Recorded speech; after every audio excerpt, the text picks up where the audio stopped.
Welcome to Sean's Law Weekly Top 3. We look at the big stories for the week. 3 we select each week. Now, we have to talk about the West Indies.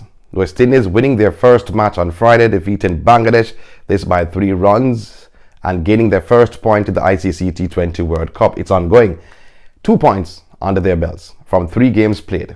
Their first game against England, they lost by 6 wickets. Their second game against South Africa, they lost by 8 wickets. However, in this arena, in this next match, they won by 3 runs. Can they advance through to the semi-finals? It's sticky. It really is sticky. 6 teams in a group, 2 groups, A and B were in Group A. Only 2 will advance from the group. Right now, in our group, Group A, England, from 3 games, they have a 100% record with 6 points from 3 games played. Now, all teams in that group have played 3 games. In second position, second and third, you have 2 teams actually who have 4 points, Australia and then South Africa. Then followed by Sri Lanka with 2, also we 2, and Bangladesh at the foot of the table have no chance of advancing through to the semi-finals. They're yet to gain a point. I'm happy for the victory though, to be honest. But have we been playing great cricket? No, we have not. To be honest, you heard the captain, Kieran Pollard, in a post-game interview saying that he does not want to throw anyone under the bus. Well, to be honest, how they played their first game against England seemed like everyone was under the bus. But I'm not going to get specific, not at all. They're still in the competition. They still have a slim chance of advancing through to the semi-finals. It's going to be difficult, though, to be honest. Extremely difficult. Because guess what? With 2 games to go, one against Sri Lanka next Thursday, and the other 2 days later against Australia, even if they win those 2 matches, they'll jump to what? 6 points? And one of the two teams I just mentioned will go to 6 points. Our net run rate is minus. So in one of those 2 matches, we have to actually beat them by a massive margin to increase our run rate. So to say, well, restrict them by about 40, 50 runs and make about 170. There, we have to do that. Can we do it? On paper, we can. But what we have shown so far in the World Cup, no, not at all. We haven't been showing it at all. But my fingers are crossed and I'm hoping for the best. I think that it's all over, to be honest, for the West Indies. But I'm a West Indian, so me have to cheer. Me have to go on bad. But guess what? It's rough. It's really rough. We're kind of dark.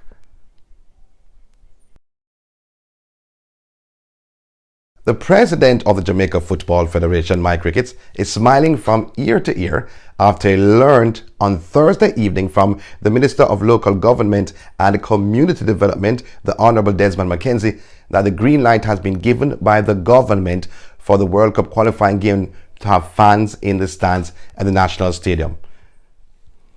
We, of course, had a meeting with Minister McKenzie and some key stakeholders.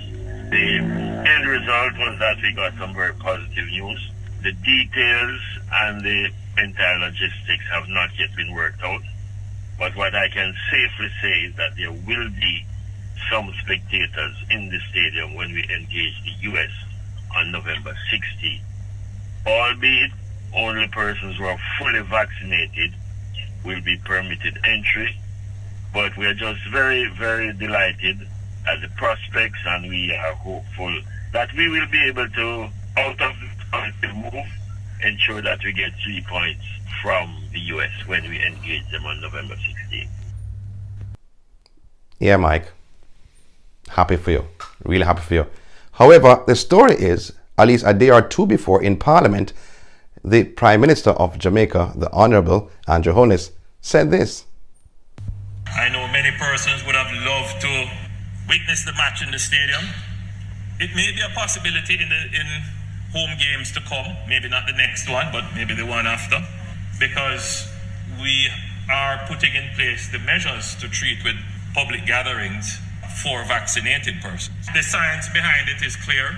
The advice behind it is clear from the WHO regarding controlling gatherings while you're still in the pandemic phase, protecting those who have been vaccinated, and ensuring that life can go on as close to normal as possible. Guess what?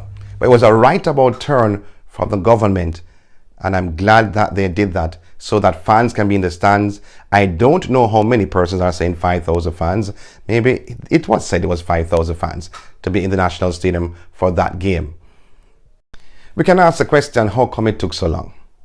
The JFF has been pleading their case for months upon months to have fans in the stands, while Caymanas Park, oh yes, have fans in their stands, not jam-packed though, to be honest.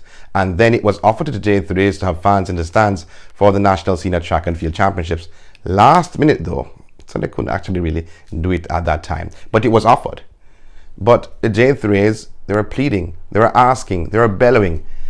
But guess what? Finally, a right about turn, they do have fans in the stands.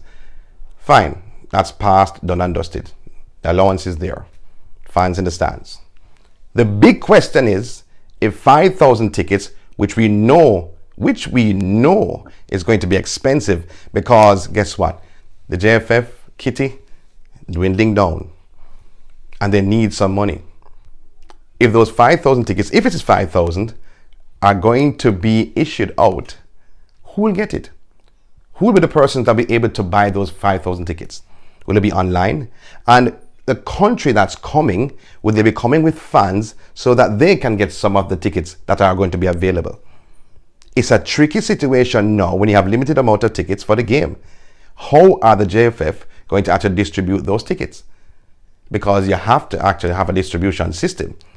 I don't know if it's going to be grab bag, or are you going to just give it out? I don't know what's going to happen. I mean, give it out in terms of who come first actually get to buy it. But it's a tricky situation going forward. I love that there are going to be fans in the stands, but how is it going to be issued out? How are fans going to actually get a chance to buy those tickets? In what way? Is it going to be jam-packed as we're seeing for boys' champs, where you see a long line for just 5,000? I don't know. But guess what? The greatest news is that fans are going in at the stands at the National Stadium, because we need to support the Reggae Boys, and they need our support to the max. Allegations have been made against head coach Coach Busby, is the head coach of the national senior women's football team, that he tried to solicit sex from a former Vancouver Whitecaps player. Now, Busby was the head coach at Vancouver Whitecaps back in 2010-2011. At that time, he was trying to recruit this young lady, and during the recruitment drive, he tried to solicit sex. That's what the allegations are. She came out in the Guardian newspaper last week to state what happened, detail by detail.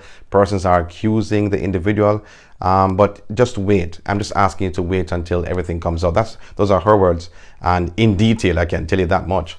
But we haven't heard from his just yet, or his side of the story.